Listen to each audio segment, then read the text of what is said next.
معذرت خان کے ساتھ کیونکہ ہمارے پاس وقت کی قلت دامن ہے، ہمارے اس فہرست میں بڑے بڑے مقدم شعراء حضرات تشریف فرما ہے، اس لیے انشاءاللہ کبھی وقت ملے تو آپ کو پھر سے بلایا جائے گا۔ اور انعام صرف شاعر کو بھی نہیں دیا جاتا ہے، اگر کچھ شعر بھی اچھا لگے تو آپ سبحان اللہ ضرور بولیں گے۔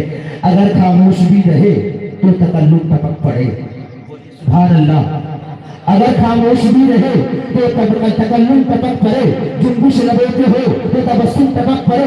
اور شاعر وہ جادوگر ہے کہ لکھ کر نبی کی نعت، شاعر وہ جادوگر ہے کہ لکھ کر نبی کی نعت، آمد کاغذ نچوڑ دے تو ترنم ٹپک پڑے، آمد کاغذ نچوڑ دے تو ترنم ٹپک پڑے۔ ہمارے اس اسلامی معاشرہ وہ تعلیمی نظامی کانفرنس میں باہر سے علماء کرام تشریف لائیں گے، کیونکہ ان کا بھی ہمیں خصوصی کتاب سننا ہے انشاءاللہ تعالیٰ عشاء کے بعد۔ اس لیے میں زیادہ وقت بنا لیتے ہوئے بلا کسی تاخیر و تمہید کے محمد عفان ابن مولانا نوشاد صاحب قاسمی، میں ان سے گزارش کروں گا کہ وہ اسٹیج پر آئے اور جناب موتی صاحب پینٹی والے جہاں کہیں بھی ہو ان کو جناب مرغوب صاحب اسٹیج پر کھوج رہے ہیں، وہ ان سے ملاقات کر لیں۔ مولانا محمد عفان ابن مولانا نوشاد صاحب جہاں کہیں بھی ہو وہ تو محمد ریحان ابن مولانا نوشاد صاحب سے میں گزارش کروں گا کہ وہ اپنی قیمتی نصیحت ہم تمام سامعین سے کو مستفید فرمائے۔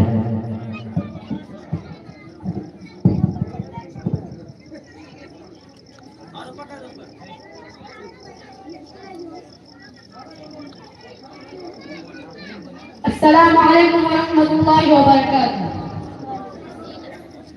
الحمد لله رب العالمين والصلاة والسلام على سيد الأنام وعلى آله وأصحابه الكريم، أما بعد فأعوذ بالله من الشيطان الرجيم، بسم الله الرحمن الرحيم۔ يا أيها الذين آمنوا كتب عليكم الصيام كما كتب على الذين من قبلكم لعلكم تتقون۔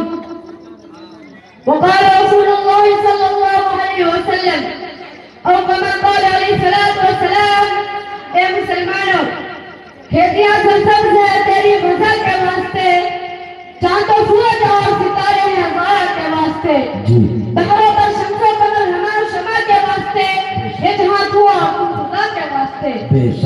تخلیق انسانی کا مقصد اور زندہ تخلیق رب و جہاں اپنے بندے کو اپنی نعمتیں یاد دلا کر اپنی طرف متوجہ کرنا چاہتا ہے، تاکہ انسان اللہ کے عطا کر نعمتوں کے اندر غور و فکر کرے کہ انسان کو بتلایا گیا ہے کہ تیری پیدائش کا مقصد کیا ہے۔ اے انسان، یہ ساری کی ساری دنیا تیرے لیے بنائی گئی ہے اور تجھ کو آخرت کے لیے بنایا گیا ہے۔ انسان کو اپنے پیدائش کے مقصد کو پہنچانا چاہیے اور اس شاعر کو جانا چاہیے کہ دنیا میں ہوں دنیا کا طلبگار نہیں ہوں، دنیا میں ہوں دنیا کا طلبگار نہیں ہوں، بازار میں گزرتا ہوں مگر خریدار نہیں ہوں۔ یہ مومن کی پہچان ہے، مومن تو دنیا میں ہوتا ہے مگر دنیا کا طلبگار نہیں ہوتا۔ مومن دنیا کے لیے نہیں ہے، دنیا مومن کے لیے ہے۔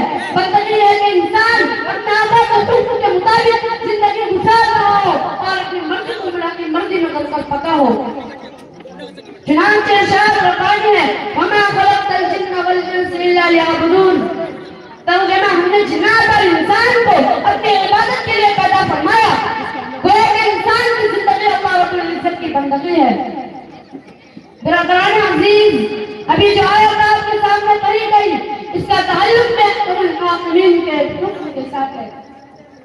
وہ حکم اتنا اہم ہے جو حضرت آدم علیہ السلام سے لے کر آج تک برابر چلا آ رہا ہے، اور یہ شرک اس عبادت کو حاصل ہے کہ دنیا میں جتنے بھی مذاہب ہو، خواہ وہ آسمانی مذاہب ہو یا انسان کا خود سے خدا مذاہب ہو، ہر ایک مذہب کے اندر اس کا کسی نہ کسی شکل میں وجود ملتا ہے، وہ ہے روزہ۔